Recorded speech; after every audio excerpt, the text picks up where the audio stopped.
Model activity task class सप्तम श्रेणी का पर्यावरण और भूगोल का आज समाधान करेंगे। देखिए फरवरी महीना 2022 का है, ये इसका पूरा आज हम लोग समाधान करेंगे। देखिए लिखा है सही विकल्पों में से चुनकर उत्तर लिखिए। सही विकल्प दिया हुआ उसमें से चुनकर उत्तर लिखना है। देखिए मैंने क्या किया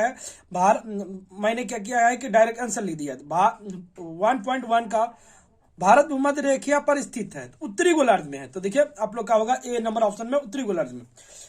1 का 2 पृथ्वी के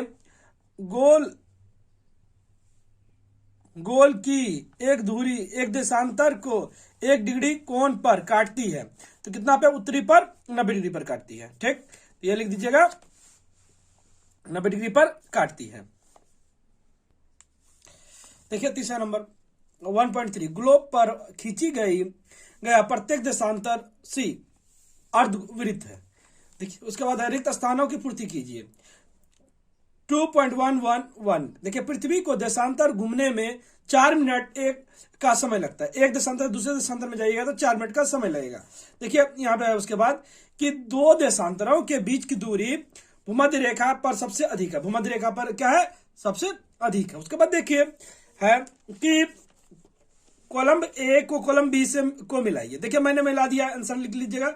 23.5 डिग्री कर्क रेखा पर है, 0 डिग्री मध्यमान रेखा है, 82.30 मिनट उत्तर भारत का प्रमाणिक समय है। इतना लिख दीजिएगा। देखिए उसके बाद है निम्नलिखित प्रश्नों के उत्तर संक्षेप में दो। अक्ष क्या है? भूमध्य रेखा के उत्तर या दक्षिण में समान कोणिक दूरी वाले स्थान पर पूर्व से पश्चिम तक फैली हुई काल्पनिक रेखा या पृथ्वी पर समान अक्षांश को जोड़कर प्राप्त लंब रेखा को अक्ष कहते हैं। इतना लिख दीजिएगा तो हो जाएगा।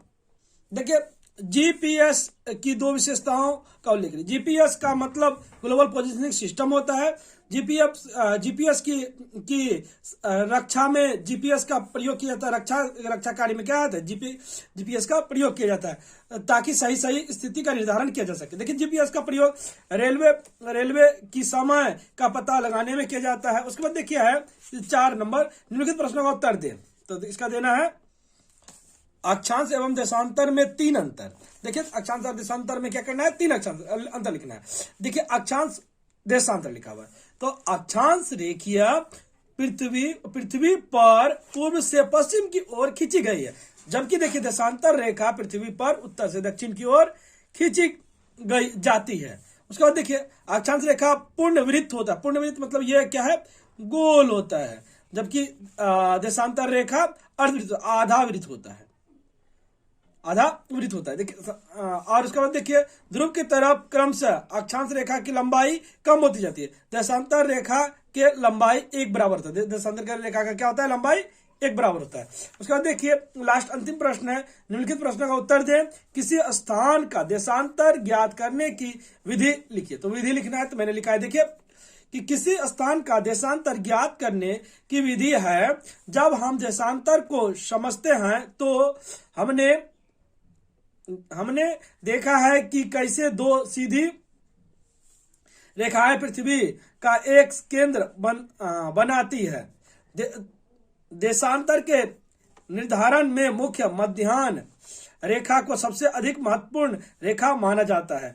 ग्लोब के केंद्र 0 डिग्री देशांतर रेखा से पृथ्वी के केंद्र बिंदु सी तक एक सीधी रेखा खींची जाती है। उस बिंदु से एक सीधी रेखा भी खींची जाती है जहां पी देशांतर पर स्थित है। देशांतर पृथ्वी के केंद्र को बनाने वाली 2 सीधी रेखा की लंबाई है। मान लीजिए इसका मान 80 है, अतः उस स्थान का देशांतर 60 पश्चिम होगा। सीधा शब्दों में कहा जा सकता है यदि समान देशांतर वाले स्थान को एक सीधी रेखा से जोड़ा जा सकता है तो यह सीधा रेखा देशांतर रेखा होगा। इतना ही लिख दीजिएगा तो हो जाएगा।